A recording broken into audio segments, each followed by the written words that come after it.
ಹುಣ್ಣಿಮೆ ಬಂದಿದೆ. ಈ ದಿನ ನಿಮಗೆ ನಾಯಿ ಕಾಣಿಸಿದರೆ ಈ ಆಹಾರ ತಿನ್ನಿಸಿ. ಮತ್ತು ಈ ಒಂದು ಮಾತು ಹೇಳಿದರೆ ಸಾಕು, ಶನಿದೇವರೇ ನಿಮ್ಮ ಮನೆಗೆ ಧನಲಕ್ಷ್ಮಿಯನ್ನು ಕಳಿಸುತ್ತಾರೆ. ಶನಿದೇವರು ನಿಮಗೆ ಸಕಲೈಶ್ವರ್ಯವನ್ನು ಕೊಡುತ್ತಾರೆ. ಶನಿ ದೋಷಗಳಿಂದ ವಿಮುಕ್ತಿ ಕೊಡುತ್ತಾರೆ. ನಿಮಗಿರುವಂತಹ ಕಷ್ಟಗಳು, ಬಾಧೆಗಳು, ನೋವುಗಳು ಎಲ್ಲವೂ ಕೂಡ ಹೊರಟು ಹೋಗುತ್ತದೆ. ನೀವು ಕುಬೇರರಂತೆ ಬದಲಾಗುತ್ತೀರಿ. ನಾಯಿಗಳೆಂದರೆ ಶನಿದೇವರಿಗೆ ತುಂಬ ಪ್ರೀತಿ. ಒಂದಾನೊಂದು ಸಮಯದಲ್ಲಿ ನಾಯಿ ಕೂಡ ಶನಿದೇವರ ವಾಹನದಂತೆ ಬದಲಾಗಿತ್ತು.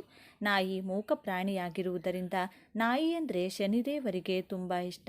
ಎಲ್ಲ ಪ್ರಾಣಿಗಳಲ್ಲಿಯೂ ತುಂಬ ವಿಶ್ವಾಸ ಹೊಂದಿರುವಂತಹ ಪ್ರಾಣಿ ನಾಯಿ. ಆದಿಮಾನವನ ಕಾಲದಿಂದಲೂ ಮನುಷ್ಯರು ನಾಯಿಯನ್ನು ಸಾಕು ಪ್ರಾಣಿಯಂತೆ ಬೆಳೆಸುತ್ತಿದ್ದಾರೆ. ಬೇಟೆಗಾರನು ಬೇಟೆಯಾಡುವುದರಲ್ಲಿ ಸಾಕು ಪ್ರಾಣಿಯಾದ ನಾಯಿಯನ್ನು ಉಪಯೋಗಿಸುತ್ತಿದ್ದರು. ಇತರ ಪ್ರಾಣಿಗಳಿಗಿಂತ ನಾಯಿ ತುಂಬ ಬುದ್ಧಿವಂತಿಕೆಯನ್ನು ತೋರಿಸುತ್ತದೆ. ನಾಯಿ ವಾಸನೆ ನೋಡಿ ಯಾವುದನ್ನಾದರೂ ಕಂಡುಹಿಡಿಯುವ ಶಕ್ತಿ ಹೊಂದಿದೆ. ಆದ್ದರಿಂದಲೇ ಕಳ್ಳರನ್ನು ಹಿಡಿಯಲು ನಾಯಿಗಳನ್ನು ಬಳಸುತ್ತಾರೆ. ಮನುಷ್ಯರಿಗೆ ಕಾಣಿಸದಂತಹ ಕೆಲವು ಶಕ್ತಿಗಳು ನಾಯಿಗಳ ಕಣ್ಣಿಗೆ ಕಾಣಿಸುತ್ತವೆಂದು ವಿಜ್ಞಾನಿಗಳು ಕೂಡ ಹೇಳುತ್ತಿದ್ದಾರೆ. ನಾಯಿಗಳಿಗೆ ಅಲೌಕಿಕ ಶಕ್ತಿಗಳಿವೆ ಎಂದು ನಮ್ಮ ಶಾಸ್ತ್ರಗಳು ಹೇಳುತ್ತವೆ. ನಾವು ನೋಡಲಾರದಂತಹ ನಕಾರಾತ್ಮಕ ಶಕ್ತಿ ಹಾಗೂ ಸಕಾರಾತ್ಮಕ ಶಕ್ತಿಯನ್ನು ಕೂಡ ನಾಯಿ ನೋಡುತ್ತದೆ. ಈ ವಿಷಯವನ್ನು ಜ್ಯೋತಿಷ್ಯ ಶಾಸ್ತ್ರ ನಿಪುಣರು ಬಲವಾಗಿ ನಂಬುತ್ತಿದ್ದಾರೆ. ಗ್ರೀಕರ ಕಾಲದಿಂದಲೂ ನಾಯಿಗಳ ಬಗ್ಗೆ ವಿಧ ವಿಧವಾದ ನಂಬಿಕೆಗಳಿದೆ. ಧರ್ಮರಾಜ ಸ್ವಂತ ನಾಯಿಯ ಜೊತೆ ಸ್ವರ್ಗಕ್ಕೆ ತಲುಪಿದರು. ನಾಯಿಗಳನ್ನು ನಮ್ಮ ಜೊತೆಯಲ್ಲಿಟ್ಟುಕೊಂಡು ಪ್ರೀತಿಯಿಂದ ನೋಡಿಕೊಂಡ್ರೆ ಸ್ವರ್ಗದ ದಾರಿ ಸುಲಭವಾಗುತ್ತದೆಂದು ನಮ್ಮ ಹಿರಿಯರು ಹೇಳುತ್ತಾರೆ. ಅಷ್ಟಕ್ಕೂ ಈ ದಿನ ನಾಯಿ ಕಾಣಿಸಿದರೆ ಯಾವ ಆಹಾರ ತಿನ್ನಿಸಬೇಕು ಅಂತ ಈಗ ನಾವು ನೋಡೋಣ. ಆದರೆ ಅದಕ್ಕೂ ಮುಂಚೆ ನೀವಿನ್ನು ನಮ್ಮ ಚಾನಲ್ನ ಸಬ್ಸ್ಕ್ರೈಬ್ ಮಾಡ್ಕೊಂಡಿಲ್ಲ ಅಂದರೆ ಖಂಡಿತ ಈಗಲೇ ಸಬ್ಸ್ಕ್ರೈಬ್ ಮಾಡ್ಕೊಳ್ಳಿ. ಹಾಗೆ ಈ ವಿಡಿಯೋ ಇಷ್ಟ ಆದರೆ ಮರೆಯದೆ ಒಂದು ಲೈಕ್ ಕೊಡಿ. ಎಲ್ಲರೂ ಭಕ್ತಿಯಿಂದ ಓಂ ಶ್ರೀ ಶನೇಶ್ವರ ನಮಃ ಅಂತ ಕಮೆಂಟ್ ಮಾಡಿ. ನಾಯಿಗಳು ಪ್ರತಿ ಬೀದಿಯಲ್ಲೂ ಕಾಣಿಸುತ್ತವೆ. ಪ್ರತಿ ಮನೆಯಲ್ಲೂ ಕೂಡ ಕಾವಲು ಕಾಯುತ್ತವೆ. ಬೀದಿ ನಾಯಿಗಳಿಗೆ ಪ್ರತಿದಿನ ಯಾವುದಾದರೂ ಒಂದು ಆಹಾರ ಕೊಡುತ್ತಿದ್ದರೆ ತುಂಬ ಒಳ್ಳೆಯದೆಂದು ನಮ್ಮ ಶಾಸ್ತ್ರಗಳು ಹೇಳುತ್ತವೆ. ಕೆಲವರಿಗೆ ಮೂಕ ಪ್ರಾಣಿಗಳನ್ನು ನೋಡಿದರೆ ಏನೋ ಒಂಥರ ಕೇರ್ಲೆಸ್, ಸುಖ ಸುಮ್ಮನೆ ಅವುಗಳನ್ನು ಹೊಡಿತಿರ್ತಾರೆ. ಆ ರೀತಿ ಯಾವ ಪ್ರಾಣಿಗಳನ್ನು ಹಿಂಸೆ ಮಾಡಿದರೂ ದೇವರ ಕೋಪಕ್ಕೆ ಗುರಿಯಾಗಲೇಬೇಕು. ಇನ್ನು ನಾಯಿಗಳ ವಿಷಯಕ್ಕೆ ಬಂದರೆ, ನಾಯಿಗಳಿಗೆ ಸುಮ್ಮನೆ ಹಿಂಸೆ ಕೊಟ್ಟರೆ ಶನೇಶ್ವರನ ಕೋಪಕ್ಕೆ ಗುರಿಯಾಗುತ್ತೀವಿ. ನಾಯಿಗಳಿಗೆ ಯಾರು ಹಿಂಸೆ ಕೊಡುತ್ತಾರೋ ಶನೇಶ್ವರ ಅವರಿಗೆ ಹಿಂಸೆ ಕೊಡುತ್ತಾರೆ.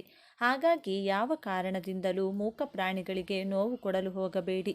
ಈ ದಿನ ನಿಮ್ಮ ಕಣ್ಣಿಗೆ ಯಾವುದಾದ್ರೂ ನಾಯಿ ಕಾಣಿಸಿದರೆ ಅದನ್ನು ನಿಮ್ಮ ಮನೆ ಹತ್ತಿರ ಕರೆತನ್ನಿ. ಒಂದು ವೇಳೆ ನಿಮ್ಮ ಮನೆಯ ಹತ್ತಿರ ಯಾವ ನಾಯಿ ಇಲ್ಲದಿದ್ದರೆ ನಾಯಿ ಇರುವ ಹತ್ತಿರ ನೀವೇ ಹೋಗಿ. ಆಗಲೇ ಬಿಸಿಯಾಗಿ ತಯಾರಿಸಿರುವಂಥ ಅನ್ನದಲ್ಲಿ ಹಾಲು ಸಕ್ಕರೆ ಅಥವಾ ಮೊಸರು ಸಕ್ಕರೆ ಬೆರೆಸಿ ಅದನ್ನು ನಾಯಿಗೆ ತಿನ್ನಲು ಕೊಡಿ.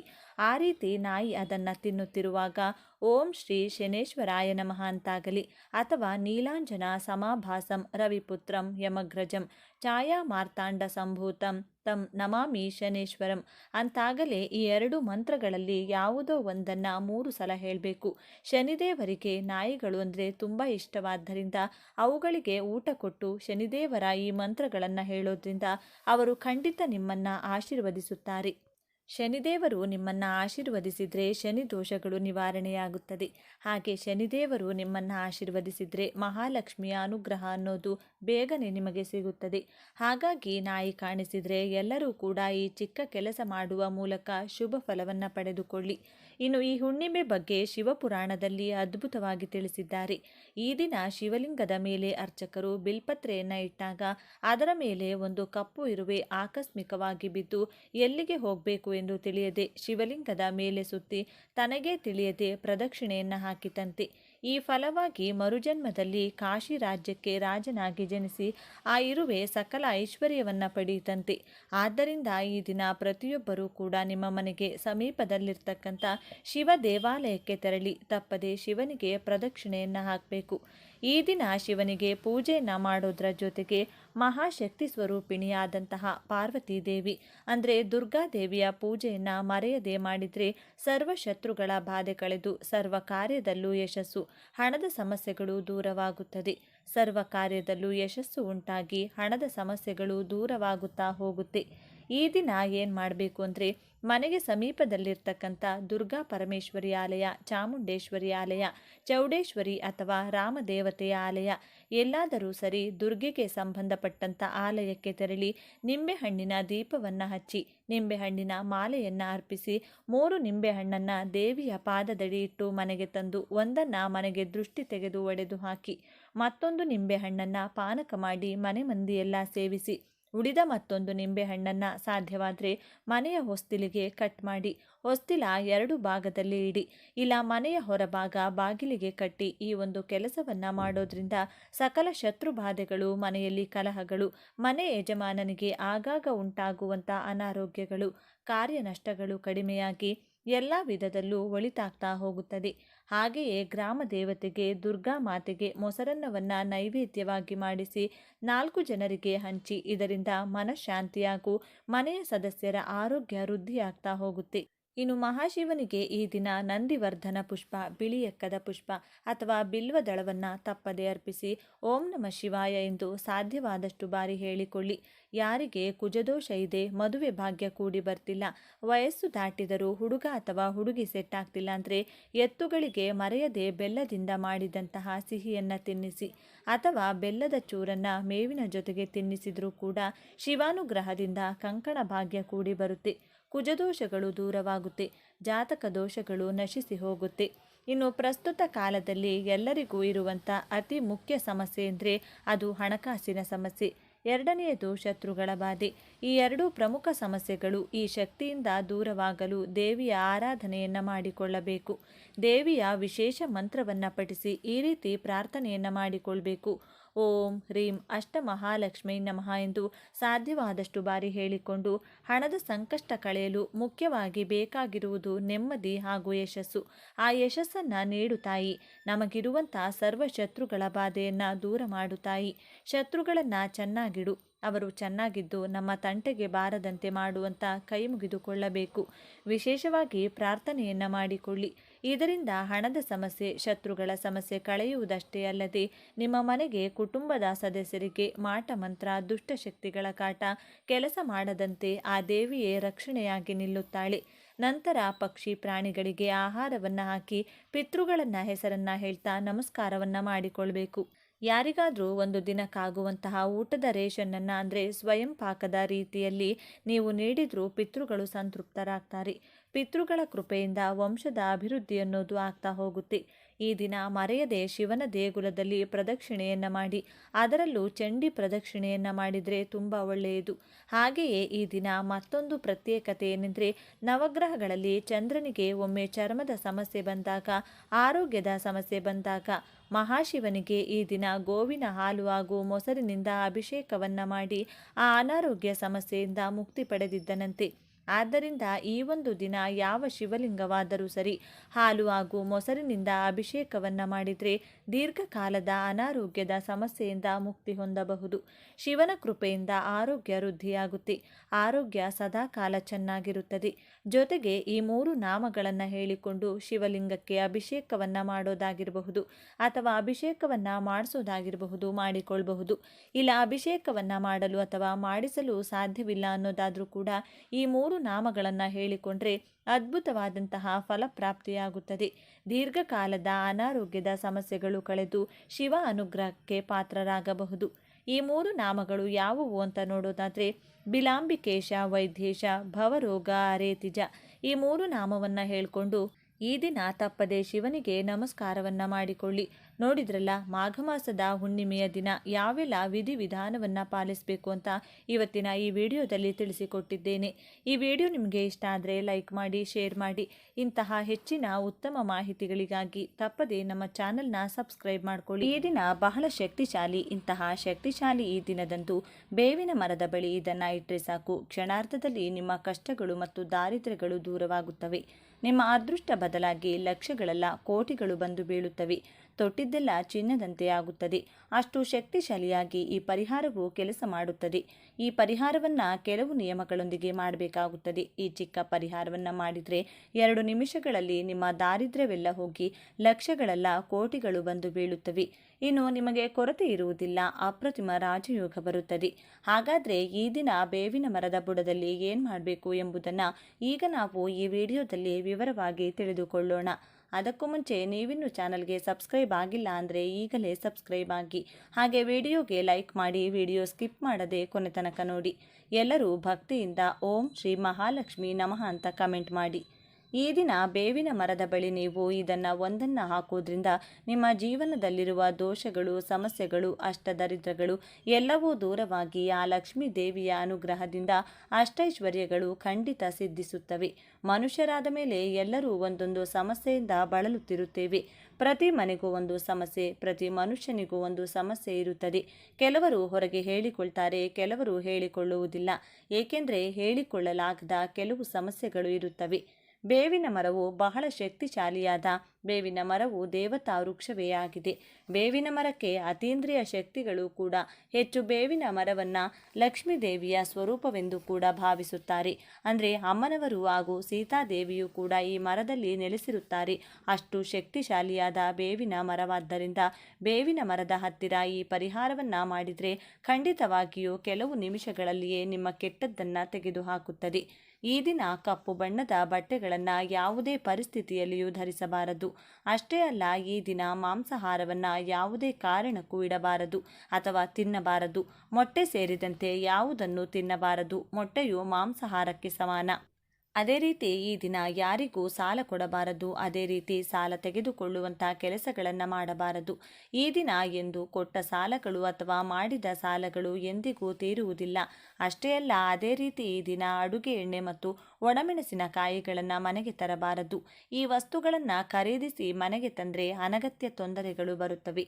ಅದೇ ರೀತಿ ಕಡ್ಡಾಯವಾಗಿ ಬೇವಿನ ಮರದ ಪರಿಹಾರವನ್ನು ಮಾಡಿ ನಿಮ್ಮ ಮನೆಯ ಹತ್ತಿರ ಇರುವ ಬೇವಿನ ಮರ ಅಥವಾ ಸ್ವಲ್ಪ ದೂರದಲ್ಲಿರುವ ಬೇವಿನ ಮರದ ಬಳಿಗೆ ಹೋಗಿ ಪರಿಹಾರವನ್ನು ಮಾಡಿಕೊಳ್ಳಿ. ಬೇವಿನ ಮರದ ಹಸಿರು ಅದು ನೀಡುವ ಆರೋಗ್ಯ ಮತ್ತು ತಂಪಾದ ಗಾಳಿಯನ್ನು ಯಾವುದೇ ಫ್ಯಾನ್ಗಳು, ಕೂಲರ್ಗಳು ಅಥವಾ ಎಸಿಗಳು ನಮಗೆ ನೀಡಲು ಸಾಧ್ಯವಿಲ್ಲ. ಬೇವಿನ ಮರವು ಅದ್ಭುತವಾದ ಆಮ್ಲಜನಕವನ್ನು ನೀಡುತ್ತದೆ. ಬೇವಿನ ಮರದ ಕೆಳಗೆ ಸ್ವಲ್ಪ ಸಮಯ ಕುಳಿತು ಆ ಗಾಳಿಯನ್ನು ಸೇವಿಸಿದರೆ ನಮ್ಮ 100 ರೋಗಗಳು ಕಡಿಮೆಯಾಗುತ್ತವೆ.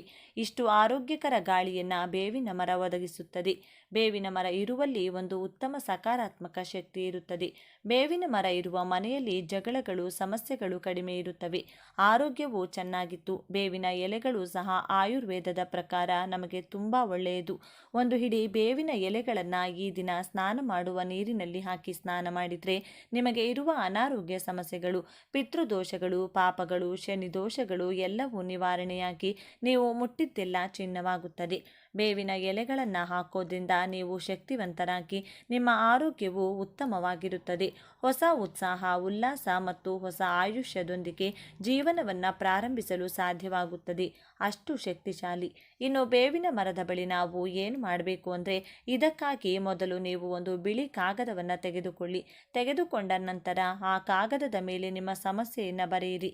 ಅಂದರೆ ನೀವು ಯಾವ ಸಮಸ್ಯೆಯ ಬಗ್ಗೆ ಈ ಪರಿಹಾರವನ್ನು ಮಾಡ್ತಿದ್ದೀರಿ ಆ ಸಮಸ್ಯೆಯನ್ನು ಬರೆಯಿರಿ.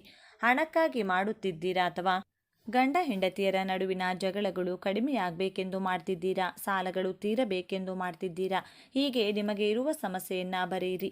ಬರೆದ ನಂತರ ಆ ಕಾಗದದ ಮೇಲೆ 1 ಚಮಚ ಕಪ್ಪು ಸಾಸಿವೆ ಹಾಕಿ.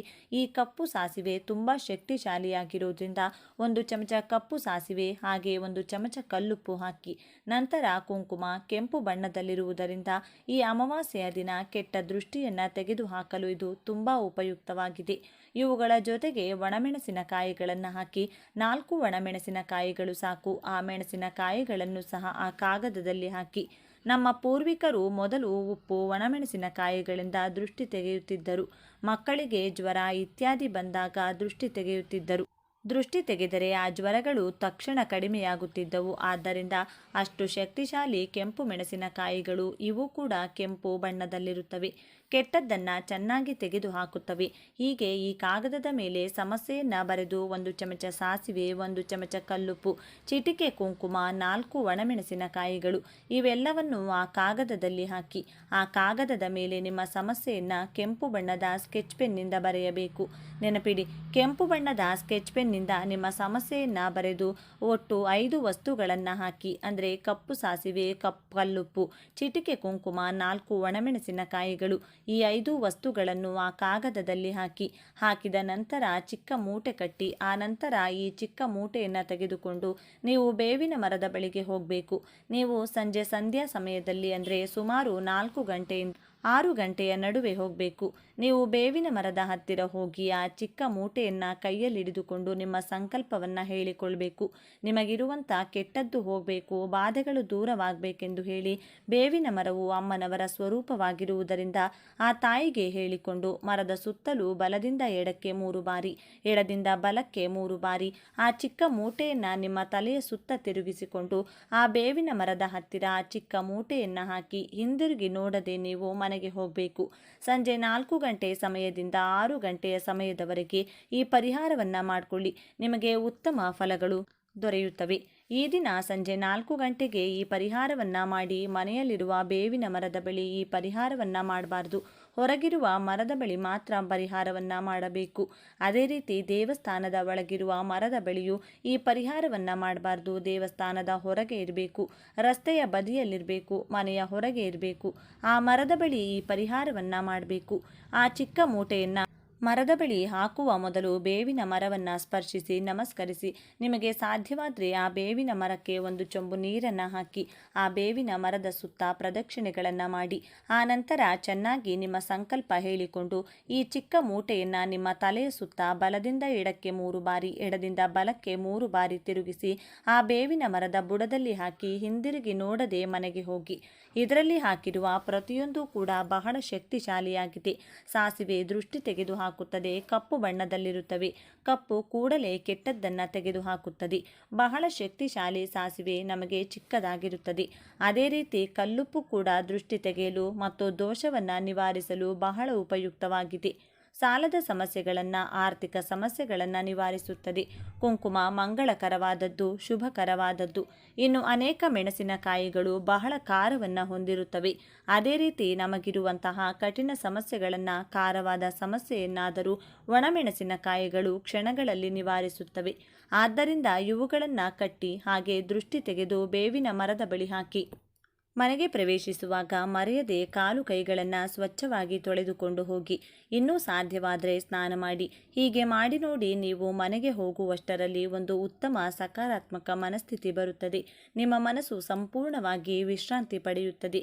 ನಿಮಗೆ ಹಣಕಾಸಿನ ವಿಷಯದಲ್ಲಿ ಹಣ ಕೈಗೆ ಸಿಗುವುದು ಮತ್ತು ತುಂಬ ಶಾಂತವಾಗಿರುವುದನ್ನು ನೋಡಿ ನೀವೇ ಆಶ್ಚರ್ಯಪಡುತ್ತೀರಿ.